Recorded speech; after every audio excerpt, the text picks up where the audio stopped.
A key witness in the Diddy trial has gone missing. This is super concerning because she is crucial for the case against one of the biggest names in music. She was actually going under a pseudonym like 3 other witnesses in the case, but she decided to waive that right and reveal her identity in her testimony. But now she's MIA. The federal prosecutors don't know where she is, her lawyers don't know where she is, and the prosecutors are using her testimony in the opening statement on May 12th. That's not that far away. For now, she's known as Victim 3, and she was subpoenaed, which means that she is required to be written. So it turns out that not only was Ally Carter giving us all the tea on what Diddy and his people were doing behind the scenes all these years, but she had actually been subpoenaed and listed as a witness to testify in Diddy's trial. However, just when the trial started, she disappeared and no one, including her family and her lawyers, know where she is. To make matters even worse, a voice note that Ally sent to her close friend was just discovered just the day before the trial, and it contains disturbing information about the woman who was protecting Diddy all this while, and made it possible for him to get away with all his crime, Christina Coro. Rum Diddy had actually mentioned Christina a couple of times prior to his arrest in his Facebook post from 2021, in which he said, "Meet Christina Coro, Rum Chief of Staff at Combs Enterprises. Ina aka KK keeps everything in my life and my business running. She's been my right hand for the last 8 years and has consistently proven to execute and get done. Don't know how I'd function without her, but obviously at the time, we didn't know what he was getting up to. So this didn't send off any alarm bells. Christina had been mentioned in multiple essay lawsuits against Diddy as his accomplice, but she remained quiet until a few days ago when she put out this statement that said, "For months, horrific accusations have been made about me in various lawsuits regarding my former boss. These false allegations of my involvement are causing irreparable and incalculable damage to my reputation and the emotional well-being of myself and my family. I have never condoned or aided and abetted of anyone, nor have I ever dripped anyone. The idea that I could be accused of playing a role in or even being a bystander to the essay of anyone is beyond upsetting, disturbing, and unthinkable. That is not who I am, and my heart goes out to all the victims of sexual assault. I am confident that the allegations against me will be proven to be untrue." No one believed a thing she was saying, and it was for good reason. Because as I said earlier, she hasn't mentioned in more lawsuits than I can talk about in this video. I'm still going to go through some of them with y'all because there is a clear pattern here, and without her, Diddy would have been caught a long time ago. She basically protected him and set the groundwork for him to effortlessly commit the crimes he did without any fear of getting caught. No wonder he said in that Facebook post that he didn't know how he'd function without her. That's how important she was to his operations. Christina was first exposed for her involvement in all this, in Lil Rod's SA lawsuit against Diddy, in which Lil Rod described her as the Ghislaine Maxwell to Diddy. Lil Rod said when Diddy started making intimate advances at him and jing him, he confided in Christina about it because he thought she was one of the good guys. But she said, and I quote, "You know Sean will be Sean," and attempted to downplay Mr. Combs messing as friendly horseplay, stating that those acts were Mr. Combs' way of showing that he likes you.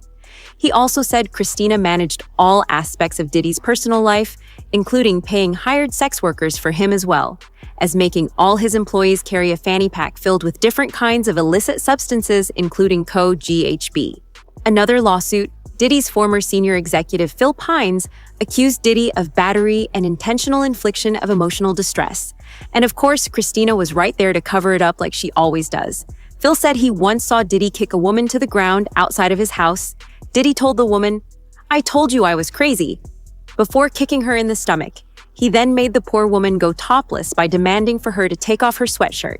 This obviously left Phil traumatized because he just saw Diddy basically physically violate this woman and then force her to get naked. But once again, Christina stepped in and instructed him to never speak about it. And there are repercussions that can happen if he did. But this wasn't the only thing Phil claims he saw. He said he saw Christina help Diddy to organize what he calls Wild King Nights. And this party was basically freak-offs that lasted for days on end, with multiple men and women. Christina played a huge role in making these parties happen, starting with the locations to the people who would participate in it.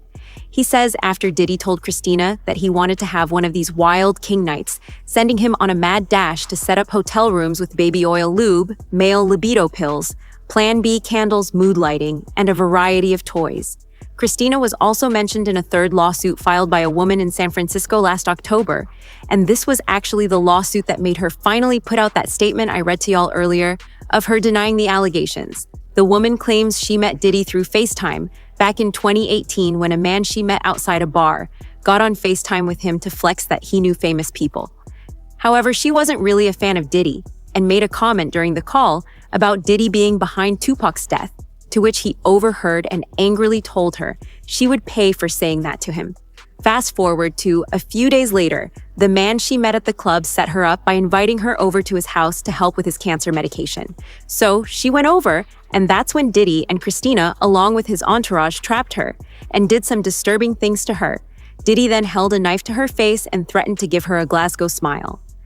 And for those of y'all who don't know what that is, it's a large cut to both sides of the mouth. She said Diddy set her with a TV remote, then directed another man who he was with to also essay her, while he watched and pleasured himself.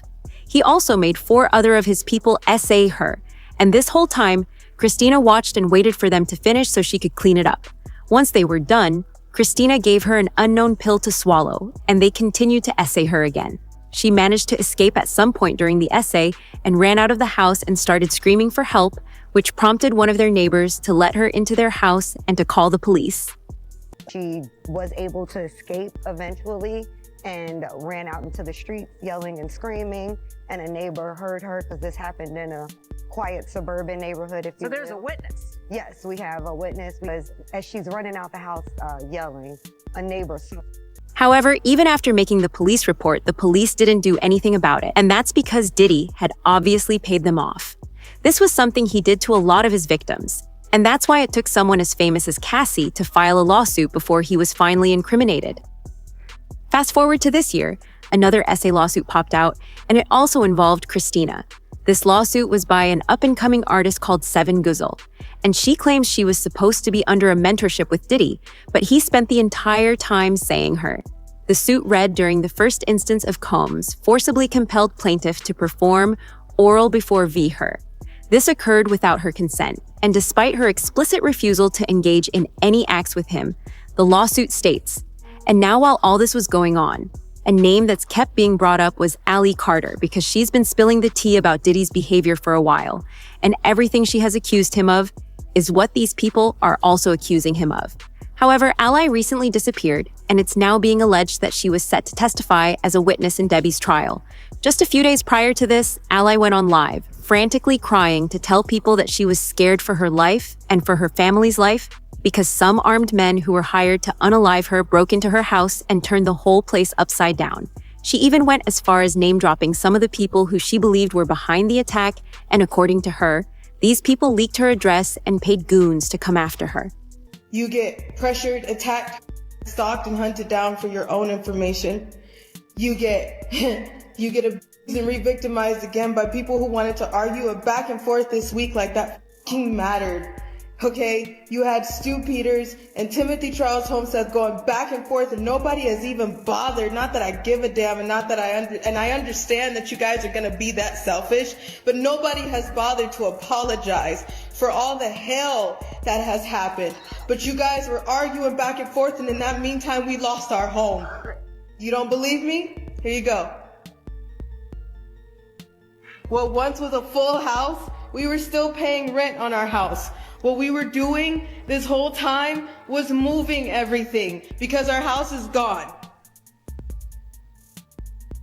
Our house is gone. This is the speaking out. What was our beautiful 3-bedroom acre home on 21225 Standing Rock Avenue, because everybody has the address, because organizations that were attached to Marx, Sawyer, and many other organizations decided to put out the address, my license plate to one of my cars, and many other of my. So here you go. You can have it, right? Because this is what happens when you speak out. This is what happens when you tell all the truth. This is what happens when you decided to stand up for the children, and when you understand that survivors don't just get to do a seminar, and when you understand that survivors don't just get to just be and then show up somewhere and talk and monetize everything that they're saying. When you realize that that's bullshit, then you will understand. Look at the tactics and pay attention. Pay attention. I'm still not asking you for a damn thing but to wake up. I'm not asking you for a damn thing but just to get outside. I don't give a damn about money, numbers on my platforms. You can have all of it. You took everything. The only thing that I give a shit about right now is the fact that there is a baby in the way. There's babies in the way. There are people that I love that I can't get out of the way. What am I supposed to do when the people in the authority that you're supposed to go to, you can't go